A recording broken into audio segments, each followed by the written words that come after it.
उपस्थित सर्व भाविक आणि सज्जन, सर्व समर्थ सेवेकरी, आज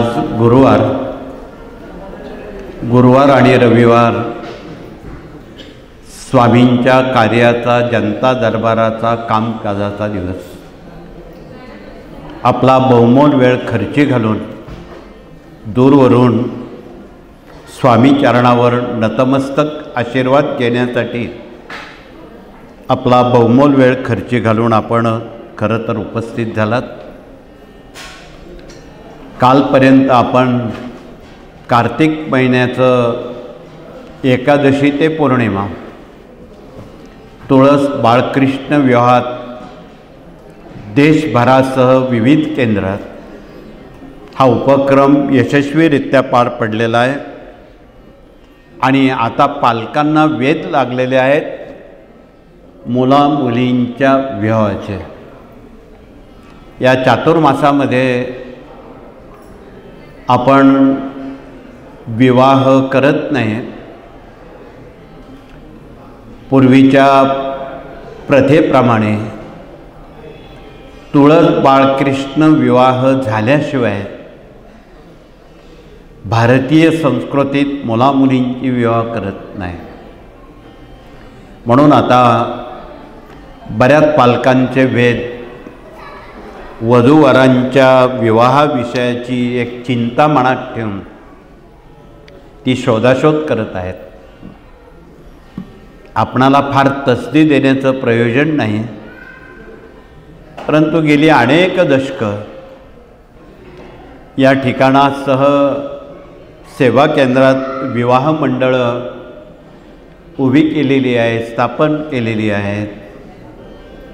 आपली खूप पायपीट कमी करण्याचं काम, तसदी कमी करण्याचं काम आणि सामाजिक बांधिलकी करत असताना बिना हुंड्यानं, बिना सोन्या नाण्यानं, अति अल्प खर्चानं साखरपुड्यासारख्या उपक्रमात मुलांचे विवाह करता येतील का, हा प्रयोग सुदैवानं गेल्या 50 वर्षात सुरू केलेला उपक्रम यशस्वी होत आहे. आणि गेल्या 50-60 वर्षात या उपक्रमातून भाग्यवंत पुण्यवंत जे पालक असतील त्यांनी आपल्या मुलामुलींची विवाह केले. आयुष्यात घटस्फोट फारकती हे ऐकायला मिळणार नाही. म्हणून हा एक ऋणानुबंधिक भाग म्हणून आणि भारतीय संस्कृती ही 4 पुरुषार्थावर उभी आहे, त्याला विवाह मंडळ तेवढं जबाबदार आहे. म्हणून धर्म, अर्थ, काम आणि मोक्ष याचा संबंध विवाह मंडळाशी येतो. म्हणून हल्ली आमच्या विवाह मंडळाकडे सुमारे 1.5 लाखापेक्षा अधिक वधूवर नावनोंदणी झालेली आहे. इथे आलेल्या पालकांना तर ही पर्वणी आहे की आपण त्याचा थोडा शोधबोध आणि संवाद संपर्क करून मुलामुलींची विवाह जोडणी करण्याला, पसंती झाल्यानंतर शिक्कामोर्तब करण्याला हे एक नामी संधी इथे गुरुवार रविवारी विवाह मंडळ करत असतं. म्हणून आपणाला कळकळीचं निवेदन आहे की आपण गावोगावी विवाह मंडळं उभी करावी, त्याला सामाजिक स्वरूप असावं आणि सर्वांची विवाह बिना हुंड्यानं झाली पाहिजे, अल्प खर्चात झाली पाहिजे, ऋण काढून सण करणं थांबलं पाहिजे. सावकार, बँका यावर आपण फार विचार केला पाहिजे आणि अत्यंत काटकसरीनं मुलामुलींची विवाह करणं हे भविष्यकाळाचं खूप मोठं आव्हान आहे. नुकतंच महाराष्ट्रातल्या अनेक जिल्ह्यांमध्ये आणि मराठवाड्यात गेली 3-4 महिने सततधार पावसामुळं ओला दुष्काळ पडलेला आहे. सारी पिकं खरीपाची गेलीच आहे. पण रब्बीसुद्धा येणार नाही अशी परिस्थिती आहे. अजूनही पाऊस कुठे कुठे येतोय, थांबलेला नाही. जमिनी खरडून गेलेल्या आहे, रब्बी पीक येऊ शकत नाही. ही फार मोठी चिंताजनक स्थिती बळीराजावर आलेली आहे. त्यामुळं आत्महत्या करण्याचं प्रमाण मागीलपेक्षा आता वाढलेलं आहे. त्यांना मदतीचा हात देण्याचं काम या कार्यातून हे 18 विभाग करत आहेत. त्यात कृषी विभागाचाही समावेश आहे. आणि आपणाला त्यांच्या ज्या गरजा आहे, आपल्या ताटातून एक घासभर अन्न त्यांना द्यायचं आहे, म्हणून अन्नदान हा विभाग कार्यरत केलेला आहे. वस्त्रदान हा विभाग आहे. शालेय साहित्य जे आहे, कारण मुलांची दप्तरं शाळेत ती पण पुरात वाहून गेलेली आहे. या सर्व बाबी प्रकर्षानं आपणा सर्वांना माहीत आहे. परंतु सरकार त्यांच्यापर्यंत पोचण्याच्या आत आपण या मार्गाच्या वतीनं त्यांच्यापर्यंत पोचण्याचा प्रयत्न केला आणि करत आहोत. त्यांना आवश्यक वाटणाऱ्या ज्या गरजा आहेत त्या आपण त्यांच्यापर्यंत पोचण्याचा प्रयत्न करत आहोत. त्यात मराठवाड्यातल्या 9 जिल्ह्यांचा समावेश आहे. आणि या सर्व बाबी कृषी विभागातून सातत्यानं शेतकऱ्यांपर्यंत पोचाव्यात. आणि आगामी जानेवारीच्या 23-27 जानेवारीत आपण त्यासाठी कृषी महोत्सव होऊ घातलेला आहे. आणि त्या कृषी महोत्सवामध्ये आत्महत्या पीडित शेतकऱ्यांच्या मुलांची विवाह, त्यांना त्यांच्या पायावर उभं करणं, देशाचं संरक्षण करणारे शहीद जवान त्यांच्या मुलामुलींचं पुनर्स्थापन तथा त्यांना पायावर उभं करणं, त्यांच्या विवाहासंदर्भात विचारणा करणं हा एक सामाजिक बांधिलकीचा भाग आहे. यावर सहसा कुणाचं लक्ष नाही. तसं या राज्यामध्ये उद्योजक कमी नाही, पण सामान्य माणसांनी त्यांना मदत केली. एकही उद्योजक अजून सरसावलेला नाही, हे आपल्या लक्षात आलंच असेल. राज्यात कितीतरी मोठे मोठे उद्योजक आहेत, पण त्यांनी शेतकऱ्यांसाठी हात पुढे केलेला नाही. म्हणून त्यांनाही तशी बुद्धी स्वामींनी द्यावी आणि शेतकऱ्यांबद्दल एक उत्तरदायित्व म्हणून एक सामुदायिक सद्भावना त्यांच्यात निर्माण व्हावी, अशी पण विनंती आपण स्वामींना भारत मातेला करणार आहोत. आणि समसकला पाहू या उक्तीप्रमाणे भारतातला राज्यातला तमाम सेवेकरी हा केवळ आध्यात्मिक नाही तर तो देशभक्तसुद्धा आहे, समाजसेवक आहे. म्हणून समाजाची सेवा करण्याची हमी काम त्याच्या वाट्याला आलेलं आहे. आणि यथावकाश यथाशक्ती सर्वतोपरी आपण त्यात सहभाग घ्यावा हे आवाहन कृषी विभागाच्या वतीनं या कार्यानं केलेलं आहे. म्हणून त्या काळामध्ये गरजूंना पायावर उभं करण्यासाठी बहुविध योजना आणि बहुविध कंपन्या, आम्हाला सेवेकऱ्यांचीच मुलं हवी आहेत अशा कंपन्या बोलवलेल्या आहेत. म्हणून त्याने आपलं शिक्षणाचा दर्जा याची एक फाईल तयार करावी आणि त्या संदर्भात त्या चाचण्या, त्या परीक्षा द्याव्यात आणि त्यात यश संपादन करून स्वामींचा आशीर्वाद घेऊन पायावर उभं राहावं ही संकल्पना कृषी विभागाची आहे. पाठोपाठ मूल्य शिक्षणात काम करणारे गुरुजन प्रतिनिधी आपल्यात आलेले आहेत की घराघरामध्ये पुंडलिक आणि श्रावणबाळ तयार व्हावेत आणि आपलं म्हातारपण सुखात जावं. त्यासाठी आपला वृद्धकाळात सांभाळ करणारी नवी पिढी आज्ञाधारक असावी, भारतीय संस्कृतीची ती उपासक असावी, आईवडिलांना नात्या गोत्याला मानणारी असावी. हा त्यामागचा एक कृतसंकल्प आहे. कदाचित हा आपल्याला आवडेल, म्हणून त्यासाठी त्यांनी काही ग्रंथ आणलेले आहेत. खरं तर ग्रंथ वाचले तर संत समजतील आणि संत समजले तर भगवंताकडे जात आहेत. म्हणून आपण वाचन संस्कृतीला अधिकृतरित्या पुढे आणणं गरजेचं आहे. कारण गेल्या काही दशकामध्ये आपलं वाचन लिखाण या मोबाईलनं टी व्हीनं अंशतः बंद केलेलं आहे आणि अनाठाई एवढा मोबाईलचा वापर झालेला आहे की त्यानं असंख्य न बरे होणारे आजार घराघरात मनामनात पोचलेले आहेत. म्हणून त्याचा अत्यंत वापर प्रमाणात करावा. अनाठाई त्याचा वापर करू नका. त्यावर कुठले खेळ किंवा अन्य बाबी त्यावर येणार नाही याची आपण तत्वतः काळजी घ्या. कारण इथे दर गुरुवार रविवारी खूप मोबाईल बघणारी मुलं डोक्यातून गेलेली आहे. त्यांना काही सुचत नाही आणि त्यावर उपचार पण नाही डॉक्टरांकडे. डोक्यातूनच गेल्यावर का ते परत डोकं काय येणार आहे. बाजारात काही मेंदू नवा मिळणार नाही. म्हणून त्या दृष्टीनं त्याचा अत्यंत अल्प वापर कृपया करण्याचं करावं. अतिशयोक्ती त्याची करू नये हे कळकळीचं आपणा सर्वांना आव्हान आहे. म्हणून या सर्व बाबी या कार्यातून एक कौटुंबिक, एक सामाजिक, एक आध्यात्मिक या सर्व बाबींवर या बहुविध विभागातून प्रकाश टाकला जातो हे सांगण्याचं आवाहन. म्हणून आमच्या गुरुजनांवर ही जिम्मेदारी दिलेली आहे. शिक्षक, पालक, विद्यार्थी जर एकत्र आणले तरच ही संस्कृती टिकू शकेल.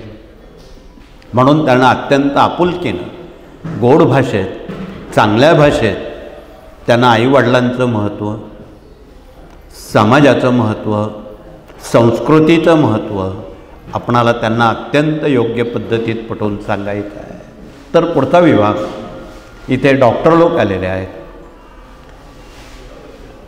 बहुविध आजार आहारातल्या चुकीमुळं होतात, फास्टफूडमुळं होतात. ते कसे टाळावेत आणि त्यातून उद्भवलेले कॅन्सरसारखे आजार कसे बरे करावेत तेही बिना केमो, बिना शस्त्रक्रिया, बिना वेदना कॅन्सरला आपल्याला बरं करता येतं. त्यासाठी हा दवा उपलब्ध आहे.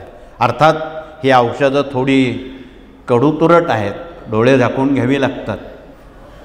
ज्यांना डोळे झाकून कडू पचवण्याची क्षमता आहे ते त्यातून 100% बरे होतात.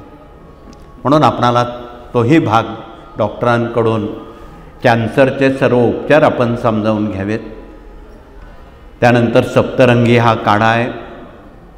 त्यानंतर ब्लड कॅन्सर किंवा घशाचा कॅन्सरसाठी रानभिंडी आहे. ज्यांच्या शरीरात कुठेही गाठ आहे त्यासाठी वेखंड गाईच्या गोमूत्रात कसं घ्यावं हे सांगितलं जातं. या अत्यंत सोप्या बाबी गरिबांना परवडणाऱ्या आहेत. एका केमोचे 80,000 रुपये कॅन्सरवाले घेतात. हे गरिबांचं काम नाही. म्हणून आपणाला अत्यंत साध्या सोप्या पद्धतीत हा न बरा होणारा कॅन्सरसारखा आजार आपणाला घर बसल्या बरा करता येतो. त्याची थोडी पथ्ये आहेत. कृपया तेवढी पथ्ये आपण पेपरवर पाठीमागे दिलेली आहे. कॅन्सर बरा करण्याची पथ्य. त्यात वांगी वर्ज्य आहेत. त्यानंतर वाटाणा, हिरवी मिरची, उडीद, बाजरी, मका हे पदार्थ जर आपण वर्ज्य केले तर आपण त्यातून बरं होऊ शकतो. म्हणून जे निरोगी लोक आहेत त्यांनी सुद्धा ही पथ्य पाळली तर ते नफ्यात राहतील, म्हणजे निरोगी राहतील. पण महाराष्ट्रात असं एकही कुटुंब नाही, असा एकही माणूस नाही की त्याला वांगी आवडत नाही. घराघरात वांग्यांचं आवड निर्माण झालेली आहे. ती आपण केव्हा खावी? चंपा षष्ठी, पुढील पंधरवाड्यात, खंडोबा नवरात्रात. तेही ज्या वांग्यामध्ये बिया नाहीत अशीच वांगी निवडून आणावीत. ज्यामध्ये बिया आहेत त्यातून असाध्य आजार उद्भवतात हे सांगायला नको. जळगाव शहरासह पश्चिम महाराष्ट्रात सातारा जिल्ह्यात वांग्याच्या पार्ट्या होतात भरिताच्या, आणि कालांतरानं पाईल्सचे आजार आणि कॅन्सर ती जागा घेतो, हे सांगायला नको. म्हणून आपल्या जिभेवर जर नियंत्रण ठेवलं, जे जिभेला आवडतं ते पोटाला चालत नाही, आणि जे पोटाला आवडतं ते जीभ पाठवत नाही, एवढे शत्रू पोटात बसलेले आहेत. शरीराला कडू आवडतं, तुरट आवडतं, थोडंसं आंबट, थोडं खारट, कमीत कमी तिखट आणि कमीत कमी गोड. तर आपण उलटा क्रम करतो. कडू शरीरात पाठवतच नाही, तुरट पाठवतच नाही. म्हणून शरीर संपदा ही कडू रस आणि तुरट रसाशी संबंधित आहे. हे आपल्या घरगुती आयुर्वेदमधून आमचे डॉक्टर लोक आपणाशी अति स्पष्टपणे त्याची जाणीव करून देणार आहेत, खूप तपशील न बोलता. तथापि आमच्या भगिनींच्या मसाल्याच्या डब्यामध्ये डझनभर औषधं आहेत. त्यांचा वापर जर योग्य पद्धतीत केला तर तुमचे सदस्य कुटुंबातले निरोगी राहतील. डॉक्टरकडे जाण्याची त्यांना वेळ येणार नाही. म्हणून इथे बसलेल्या, घरी असलेल्या ज्या भगिनी आहेत त्यांनी पहिलं मसाल्याच्या डब्याकडे लक्ष द्यावं, आणि आपल्या घरगुती आयुर्वेदमध्ये त्याचं प्रमाण दिलेलं आहे, त्या प्रमाणात आपण त्याचा वापर करावा. हळद ही सर्व आजारांवर अत्यंत गुणकारी म्हणून तो दवा सर्वांना माहीत आहे. पूर्वी आणि आजही हळद तिचं काम ती करते, सगळे आजार बरे करते. अगदी खोकला जरी आला, कोणी दुधात टाकून हळद घेतं, कोणी गुळात कालून खातं. सर्दी, कफ, खोकला घालवण्याचं काम हळद तर तत्परतेनं करते. परंतु काही व्यापारी प्रवृत्तींनी या औषधांना बगल दिली आणि मेडिकल स्टोअर टाकलेली आहेत, की डॉक्टरलाही न विचारता पटकन जायचं, गोळी आणायची, तोंडात टाकायची. परंतु त्यामुळं तो आजार जरी बरा झाला तर दुसरा आजार निर्माण होतो. हा ॲलोपॅथिकचा गुणधर्म आहे. म्हणून आपणाला कळकळीचं निवेदन आहे की आपण मसाल्याच्या डब्याशी मैत्री करा आणि त्याप्रमाणे पाकशास्त्राकडे लक्ष द्या. हे कळकळीचं आव्हान. यावर खूप तपशिलात बोलणं उचित नाही. तथापि पुढचा विभाग या ठिकाणी वास्तुतज्ञ प्रतिनिधी इंजिनियर आलेले आहेत. वास्तूचं वास्तूपण अबाधित ठेवण्याचं काम या विभागातून केलं जातं, की जेणेकरून स्वास्थ्य, सौख्य, निरोगी जीवन, आणि ज्याला रात्री डोकं टेकल्याबरोबर एक 5-6 घंटे झोप येते तो खरा श्रीमंत, तो खरा सुखी, असं शास्त्रानं म्हटलेलं आहे. रात्री काही 2-2 वाजेपर्यंत लोक झोपत नाही, आणि अति श्रीमंत माणसं, त्यांना तर झोपाच येत नाही झोपेच्या गोळ्या खाऊन. ते कसले श्रीमंत. पण इथे बसलेले जे आपण सर्वजण आलात, आम्ही म्हणतो तुम्ही सर्वात जास्त श्रीमंत आहे.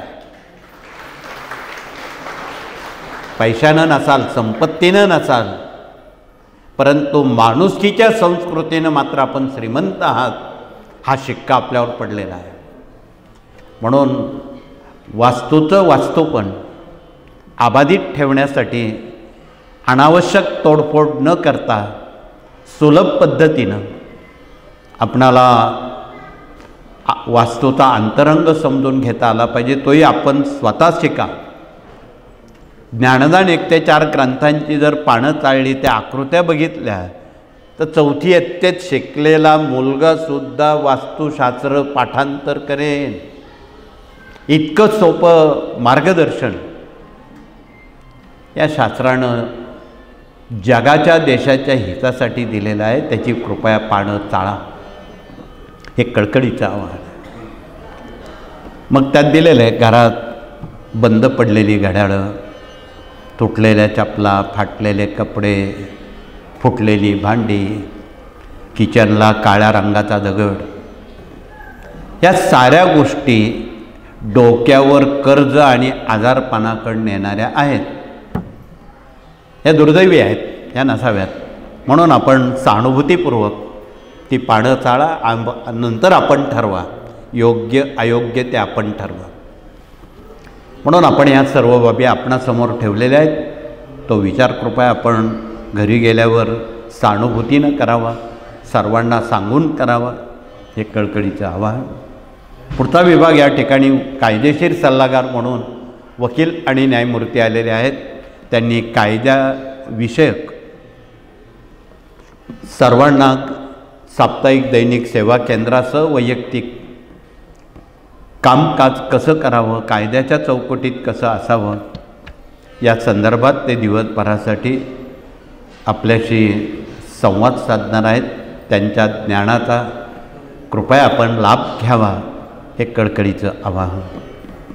पुढचा विभाग या ठिकाणी प्रशासकीय कामकाज आणि प्रशिक्षण प्रतिनिधींचं अन्य प्रतिनिधी आलेले आहेत. त्याआधी आगामी पुढील महिन्यात येणारे नामसप्ताह दत्त जयंतीचा आहे. बऱ्याच जणांना दत्तपीठामध्ये श्री गुरुचरित्र वाचण्यासाठी 7 दिवस जायचं आहे. ज्यांना ज्यांना इच्छा आहे त्यांनी या प्रतिनिधींकडे गाणगापूरसाठी, वाडीसाठी, पिठापूरसाठी, त्र्यंबकेश्वरसाठी त्यांनी नावं द्यायची आहेत.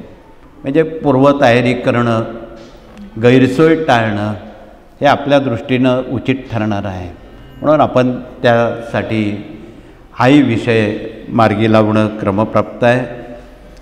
त्यानंतर सोबत आलेले अन्य विभाग आहेत. त्यात स्वयंरोजगार विभाग आहे, पर्यावरण प्रकृती विभाग आहे, पशुगोवंश विभाग आहे, माहिती तंत्रज्ञान आहे, याज्ञिकी प्रतिनिधी आहे, युवा प्रबोधन आहे, दुर्ग अभियान प्रतिनिधी आहे, देश विदेश अभियान प्रतिनिधी आहे. हे 8ही विभाग जनमानसामध्ये या कार्यातून काय काय कामं केली जातात हे अजून कोणाला माहीत नाही. या प्रचारात आपण कमी पडत आहोत.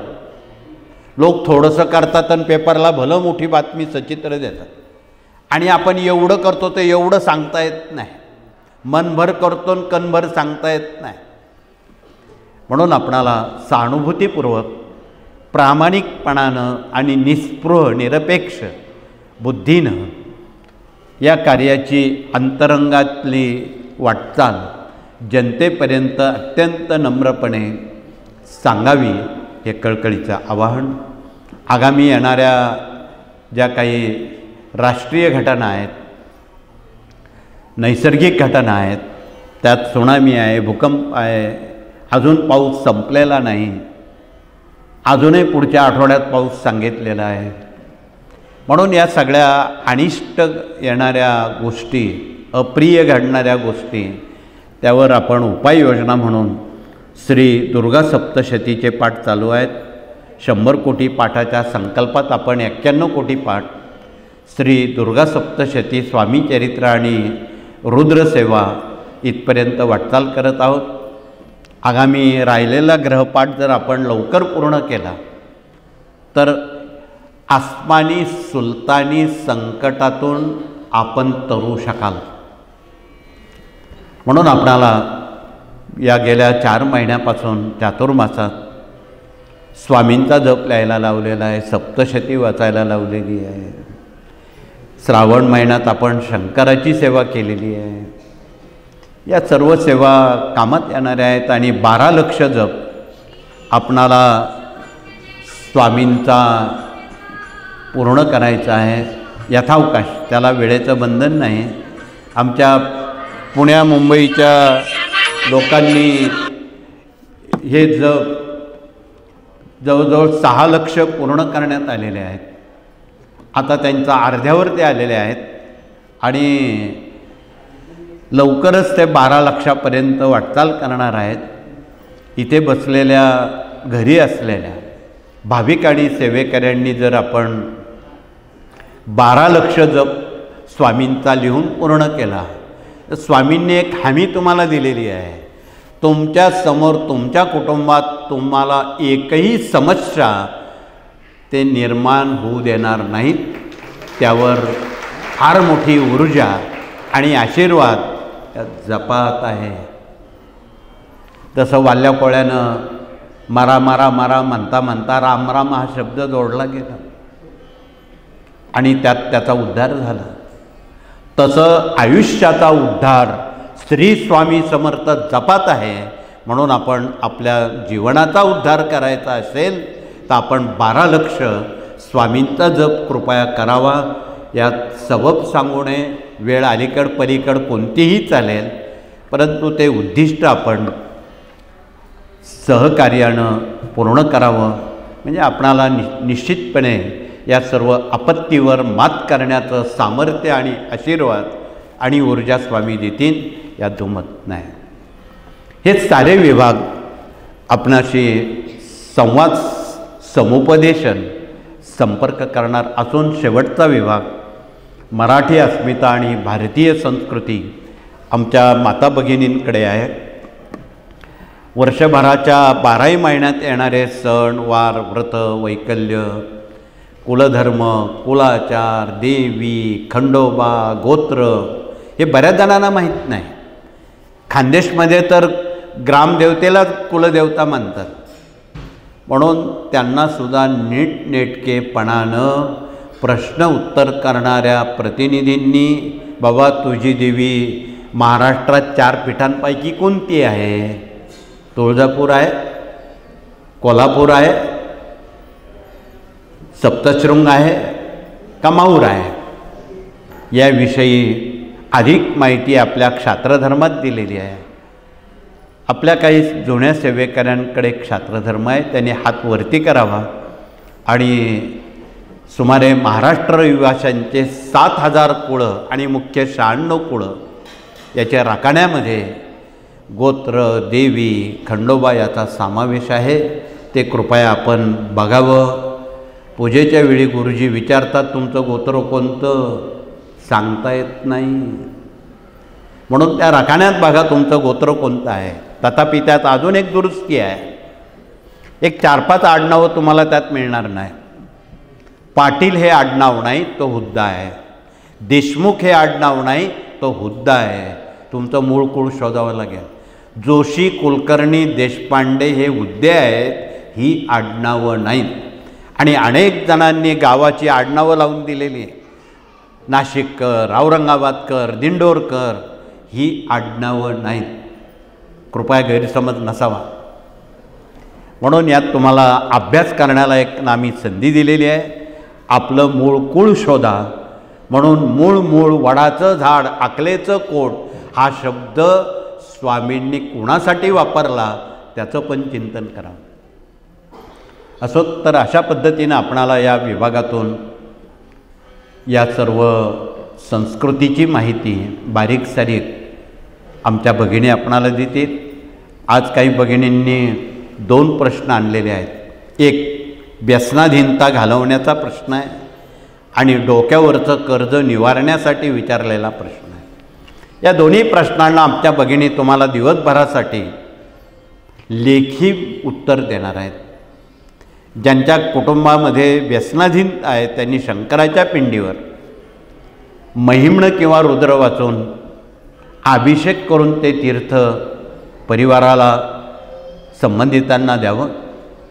साधारण 3 आठवड्यानंतर त्याची प्रचिती यायला सुरुवात होईल.